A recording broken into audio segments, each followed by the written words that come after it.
Thank you for tuning into Literary Blend, a publishing podcast. I'm your host, Demi Michelle Schwartz. There's no perfect recipe for chasing a dream in the publishing industry, but I hope the conversations on this show give you the ingredients you need to bake yours into reality. So let's flip the page and get into this chapter of Literary Blend. Hello, friends. Welcome back to Literary Blend. Today's chapter is called Writing and Submitting Short Stories. And joining me on the show for a chat about this topic is someone I'm so honored and lucky to know. She is a wonderful author, agent, editor, and podcaster herself. Please welcome Amy Nielsen. Hey, Amy. Hey, Demi, thank you so much for chatting with me today. I'm super excited about this conversation. Yeah, I'm so excited to have you. How are you doing today? I am doing amazing. So, thank you very much for asking. I'm in Florida and the weather here is beautiful today. I'm planning to get my dog over to the dog park and enjoy some of this fresh air. Fantastic. Well, I'm so excited to chat with you all about short stories. But before we get into that, I would love for you to share a little about yourself and your journey in the publishing industry so far. Sure, I would love to. Well, I started my career in the literary world, if you will, as a youth librarian. So I was an elementary school librarian for 10 years, and then I followed my children, much to their dismay, to middle school for and taught another 10 years at middle school as a children's librarian or youth librarian at that point. And then I also taught TV production. I did not follow them to high school, drew the line there. But when my youngest son was born, he was diagnosed with autism spectrum disorder. So I left the library because he had very big needs. And now his needs are a little less big. And so I'm able to get back into the book world. And this time I am on the other side of it. So instead of putting the books into the hands of readers, I'm putting books into the hands of editors. And I'm really enjoying it. I have written a couple of books myself. Available now is Goldilocks and the Three Bears: Understanding Autism Spectrum Disorder, which is a picture book that teaches neurotypical children about their autistic peers. And then I have a book for families navigating the early stages of the diagnosis called It Takes a Village: How to Build a Support System for Your Exceptional Needs Family. And then my young adult debut comes out May 21st of this year. And I'm very excited about that. That book is called Worth It. And I've got, a lot of short story projects going on as well. So that I'm an associate agent at the Purcell Agency and a developmental editor and publicist at Wild Ink Publishing. So that's kind of a little bit of what I've been doing. Adding one more thing, Amy, you are the wonderful host of Authorish. Oh, yeah. Thank you for reminding me how busy my life is. It's so I'm funny. When you have a long list of things, it's like, okay, wait, I need to mention this and this and this, and you always forget something. exactly. Totally. Matter of fact, I'm editing an episode that you and I did together. Whenever this airs, that should be up. And Yeah, so, definitely. Yeah, that was super, super fun. So fantastic. I'm delighted to dive into our chat now about short stories. So, the first thing I want to cover is why writing short stories is beneficial. So, what are your thoughts on this? well, it was one of my writing besties, which I think you're going to be chatting with at some point on your show, Essie Reed. When I was querying my young adult novel, she was encouraging me to, while you're in the query trenches, try this. And so she's closely connected with the Writer's Workout. And they had open calls for short story submissions for an anthology called Our Pandemic. And I had written a couple of not really short stories, but more like personal essays about some experiences during the pandemic. And for a lot of anthologies, they accept short stories and personal essays, sometimes poetry, but just short forms of writing. And she's like, submit something, you've got some great pieces. So I polished them up, and one of my submissions was accepted. That was my first publishing credit, which felt really good. And it was exciting. And then she writes a lot of short stories. And so she's like, all right, you got that across the finish line. Let's try something else. Let's try a short story. And so she convinced me, and so I found it really a different type of accomplishment, because writing a novel takes years for most of us, but you can sometimes finish a short story in a day or two. And that sense of accomplishment that you started and completed a project, it has a beginning, a middle, and an end, and you've told a story. And I just think that it's really beneficial to your self-esteem. I think it's fun. It's a great way to explore new genres, new age ranges, just so many different things. And it's also a great way to beef up that bio when you are out in those query trenches. And not that your bio has to have publishing credits in it, but it certainly does make you feel like a more well-rounded writer when you can say, "Hey, I was published in this anthology and this anthology." And a lot of my short stories, I just put on my website, just for my people that stop by to read. There was a novel that I've outlined and already done the query and already written the synopsis. Now I don't even feel like writing the thing because I feel like I've already written it. And Essie told me, she goes, take one chapter and write a short story about the one chapter, this one thing that happens. And so I did that. And that kind of kickstarted my wheels for wanting to complete that novel. So those are some of the reasons why I think that short stories can be beneficial. It's a lot of fun to submit to anthologies and different competitions and be published alongside other writers as well. I really enjoy that aspect of it. One of the collections that Wild Ink published, the Carnation collection, so many writer friends that I know submitted to that. And one of my friends that has 3 novels coming out this year, her debut just came out January 31st, that's Dana Hawkins. I encouraged her to write a short story for that collection, and she did, and she got in, and that was her first publishing credit. So it just makes you feel good. Yeah, so many fantastic points. I really love how you brought up a few times about it possibly being someone's first publishing credit. And Yes. in an industry like this where writing novels take a long time and then, Mhm. going on submission or querying or whatever, with a short story, it's a very quick process if you can write it and submit it and see if you can get an Yes. acceptance. And I think that can really help in self-esteem in many ways if you're submitting short stories and get a publishing credit. It's like, oh, my writing is good. People do want to publish me, and that can give you some more hope with your Yes. full length fiction or nonfiction, whatever you write. And a few other points I wanted to add too is that I feel like with me in particular, when I was writing short stories in school, I really struggled with getting my ideas to fit a short story format because I always had these very complex ideas that lended themselves better to novels, but I struggled to get that down to a short story. And I found that over the years of really forcing myself to write short stories and hit the word count range, whether that's 2,000 to 5,000, somewhere in that area, I'm really making myself go, okay, what is important? How can I get an Mhm. idea that is concise enough to tell in this short word count range and also make it creative and engaging? And so I think short stories also allow you to force yourself to tell the story you need to tell in the fewest words possible. Because for me, when I started writing my books, I was definitely an overwriter. I was the one cutting thousands and thousands of words out of my manuscript. And I found too that after I started writing more short stories, my manuscripts are hitting more in the required word count range when I'm drafting, and I'm not having to do all that cutting later. Absolutely. It is really a test in how to write succinctly. You do learn that every single word counts, and to just be very hyper focused on, those line edits when you're writing a short story, especially if you're writing it for a competition or an anthology, because there will be some word count limitations on that. So, and I happen to know that you have recently been accepted into an anthology, and I just got word that it's okay to share that news. So tell us about that. Yay! Oh my goodness. Well, I'm really excited. So I'm going to be published in a wonderful anthology by Wild Ink Publishing called Cleo's Curious Dash Through Time. And I'm going to say right here, thank you to Amy because you are the one who actually encouraged me to submit to Wild Ink. When I saw the call for that submission, I was like, oh, this really speaks to me and I want to do it. And also, this is the first ever short story I submitted to an anthology, so to be accepted with the first one is really special too.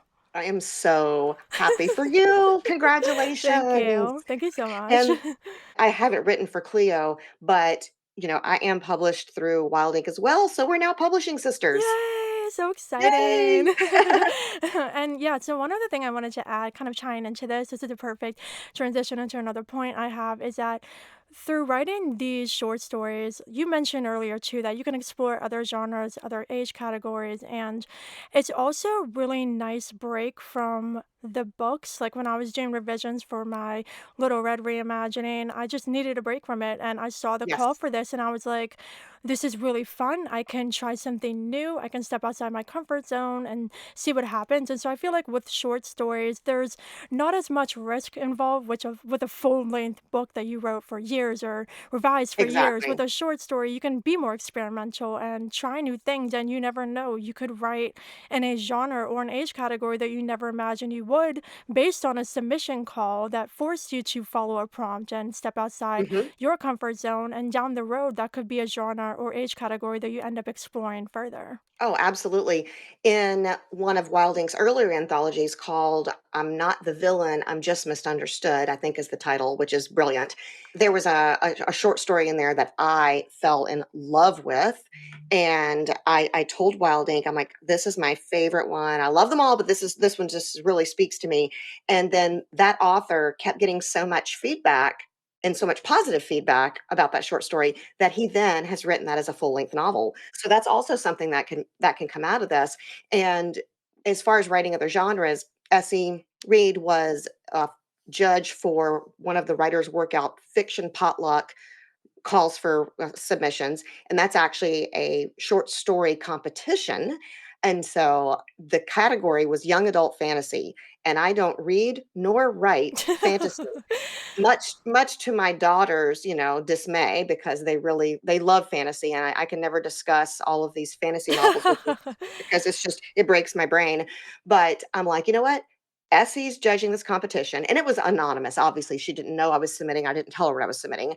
I'm like, "I am going to do this. I'm gonna stretch my genre brain. I'm gonna write fantasy." I had no idea how to even approach it. And so the only thing that I could think of that it sparked a memory for me was a scene from Rocket Man. Have you seen that movie Yes, I about Elton have. Yeah, John? yeah, yeah. So, do you remember the scene where I think it's right at the very beginning. He's like runs off the stage. He's got these big wings and he's dressed, he's in like a bird costume. And he bursts in this like church where they're having this like AA meeting or something. And he is totally out of place because he is full on bird costume and sparkling and glittery. And so I'm like, hmm, that makes me think, what if there was a half bird, half human? And then I kind of went there. So I wrote the story and I was so proud of it.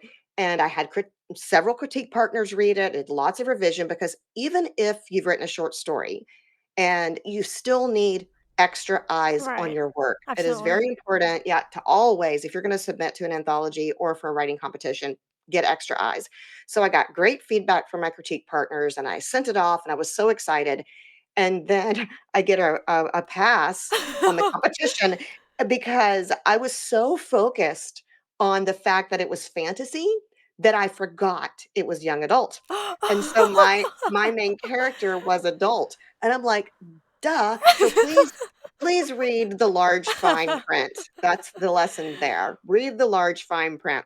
And I wasn't upset about it. It is on my website if anybody wants to go read it. But it's based off that scene from Rocket Man. It really, I stretched my writing muscles and it was fun to explore a new genre. And when the stakes are low for you as an author, a lot of times your voice comes through much clearer. You're less worried, less concerned, and just having more fun. And it shows in your writing.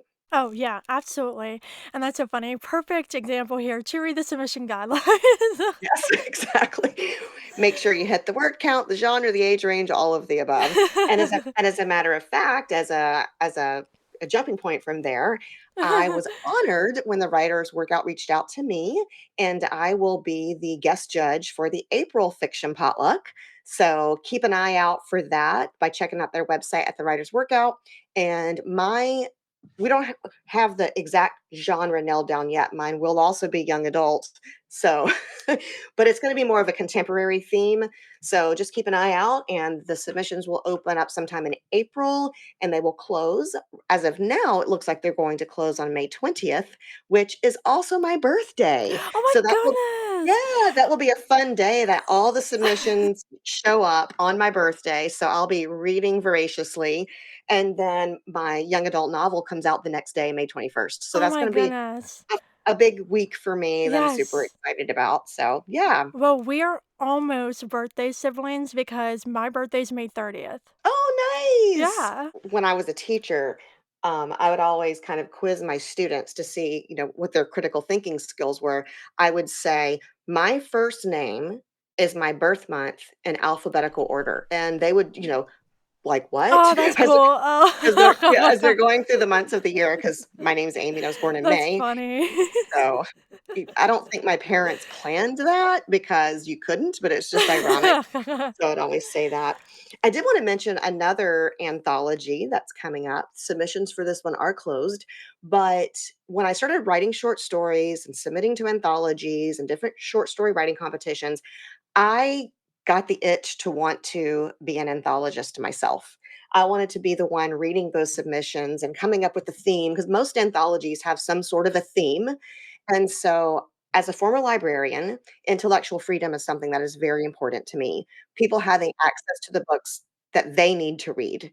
And so, it's been a huge issue recently. There's always been censorship and book challenges as a former librarian. I experienced some of those myself, but to the degree that it's happening right now across our country, it's awful. And so I came up with the idea of an anthology where we welcome writers to write things that would be banned. And so to just really explore all of these topics that are real and raw and reality, and to have a safe space to submit those writings. So that anthology is called Uncensored Ink, a banned book inspired anthology. We opened for submissions in October of last year during Banned Book Month, and that book will be available in October of this year during Banned Book Month. So we're very excited about that. I'm currently about halfway through reading the submissions that have been accepted for developmental edits. And to just make myself as a former librarian geek out a little bit more, we organized it by the Dewey Decimal System. Yeah, I saw that. That's so cool. Yeah, all of the submissions are by the numbered categories. So I'm very excited about that. There is a trailer on my website for that book, and I would love for people to share that and get some excitement going. The submissions for this have been just above and beyond my expectations of what people have experienced in life, of things on their in their hearts that they want to share, that they've been afraid to share. Some people have submitted some anonymous submissions because the things that they wanted to say, they would be afraid for people to know, and not bad things, but just like things that are very personal. So Right, it's been an yeah. absolute honor that so many people have trusted us at Wild Ink to share their very personal words. So I'm really honored to be working on that. I'm working on that with Ian Tan, who is also of Wild Ink, and he and I just chatted this morning. I'm doing most of the developmental edits, and he's doing the line edits. And we were just talking just about the great submissions we've had, and just what an honor when you submit a piece of work, whether it gets accepted or not. And there's many reasons that could go either way. Just know the person on the receiving end of that, we respect your words and we read them with the utmost reverence, Yeah. always. Yeah, no, I really, really love how you mentioned that, and so many incredible things going on, and during this chat so far, we've mentioned a few different anthologies with different kind Mhm. of themes, and Yeah. so this brings me to a very important part of the chat I wanna have with you about actually writing the short stories. What Mhm. advice do you have, and what are the elements that you typically look for when it comes to writing short stories? Well, I'll kind of tell you my personal process, which may not work for anyone else. But and when I first started writing short stories, it was challenging because I didn't have that experience in writing succinctly like that. Because like you to me, I'd written a full-length novel and had read full-length novels most of my life. I hadn't really explored the short story format or flash fiction. I like to do that too. That's a little bit of a shorter word count. But I started taking notes on my phone and writing phrases of specific memories that I had as a child or throughout time, because I write mostly based on things that I've experienced, because that's just kind of what I've written fiction wise. My young adult novel is about my experiences, as a homeless pregnant teen in the 80s, and I did fictionalize it. So I'd had that experience of fictionalizing something that I had experienced. So that's where I started writing the majority of my short stories. And for me, it's almost like you got to nail down a main character. It's just as important that you nail down a main character that feels fully fleshed out, just like you do in a fictional novel. You just have less words to do it. You also want to focus on having few characters. Some of my short stories only have two, and so just really succinctly thinking which of these characters are the most important for this story. You still want to have a beginning, a middle, and end. You still want it to feel that, that inciting incident, that rising action, that falling action, basically all the elements of a real fictional novel, but you want to just focus on one plot line as opposed to having all of those different subplots. Instead of infusing backstory into a short story, which you do have 300 pages plus in a fictional novel, the backstory of your main characters can come through dialogue and through that subtext. I think that's really important. And again, just like in writing full length novels, really focusing on showing versus telling, because the reader will get it. They'll get what's going on if you show them versus tell them. I think that's a very important piece of that, and there's an excellent video by Jerry Jenkins on YouTube. I send everybody there to watch that video on showing versus telling, and his method for that can be applied to full-length fiction and short story. So as far as, like, a specific structure, I don't really have a specific structure that I write or that I look for.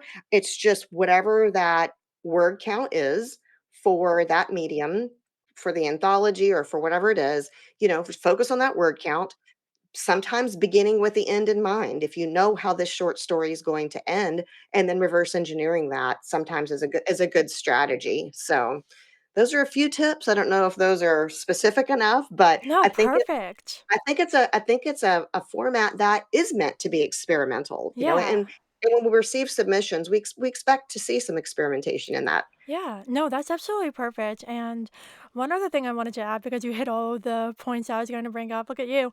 One other thing I wanted to add is something that we actually touched on in our interview with Natalie on Authorish about authenticity. And I think more than ever, like with short stories, whenever you see a prompt or submission call, like we said a few times already, they will typically have themes or certain prompts you need to write to. And the really cool thing about just fiction in general or art in general is you could give 50 authors the same prompt and they will all write something different because they're all approaching that prompt or submission call from their own perspective, their own experiences, how they personally view what they're being asked to write. And so I think as long as you write something that is true to you and authentic to you, however you define that yourself, if you write something unique to you and your own opinion and perspective on what you're being Mhm. asked to write, yours will stand out. You're not going to deliver a cookie cutter short story because you are being authentic to yourself. 100%.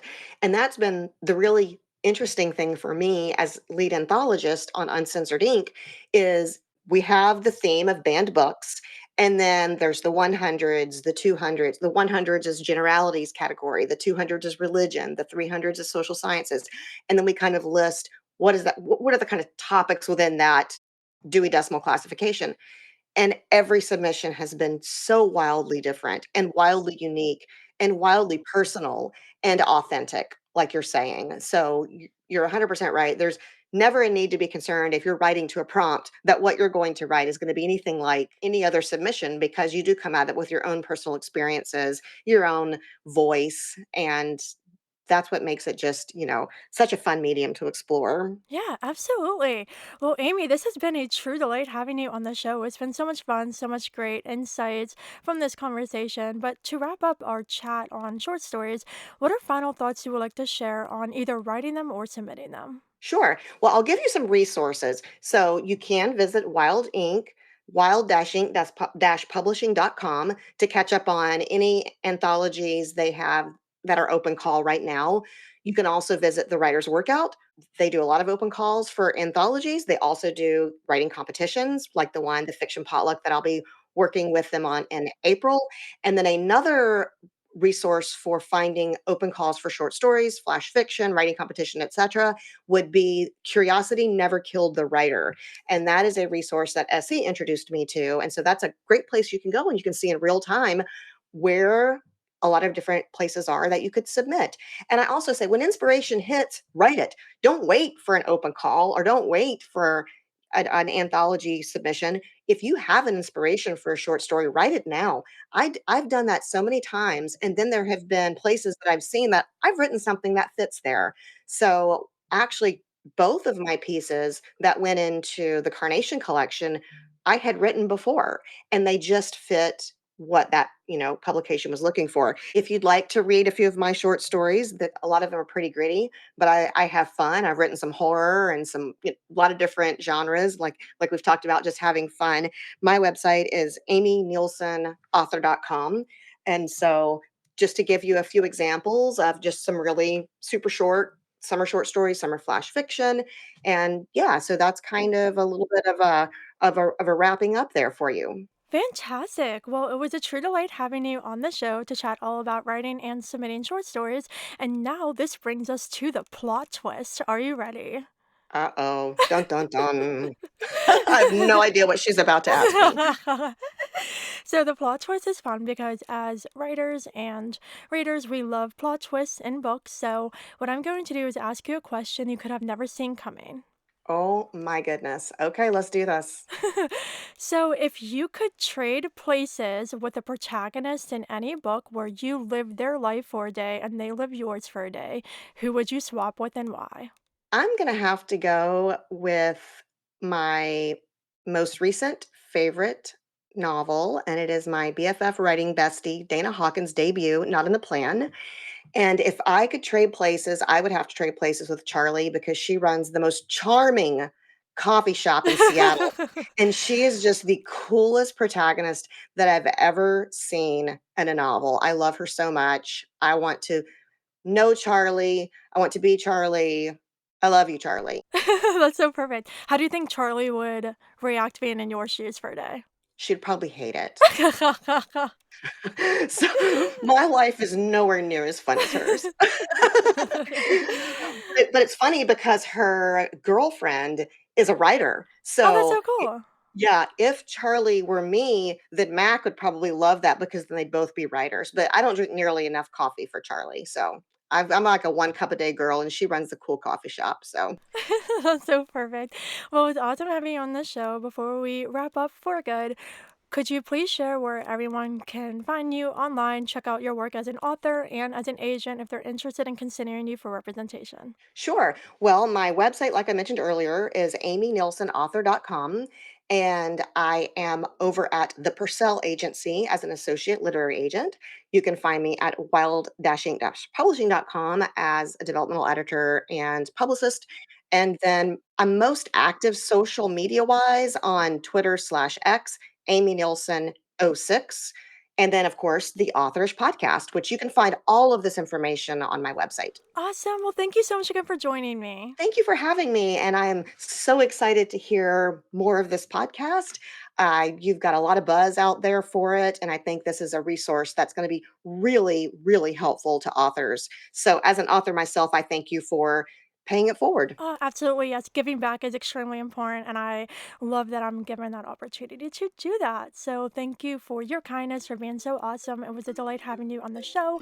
And listeners, that is a wrap on this chapter with Amy Nielsen called Writing and Submitting Short Stories. If you enjoyed our conversation, please consider leaving Literary Blend a review and giving it 5 stars to help others just like you discover it. Also, if you have friends in the publishing industry you think would enjoy the show, please pass it along to them. Thank you for listening, and until next time, happy reading and writing.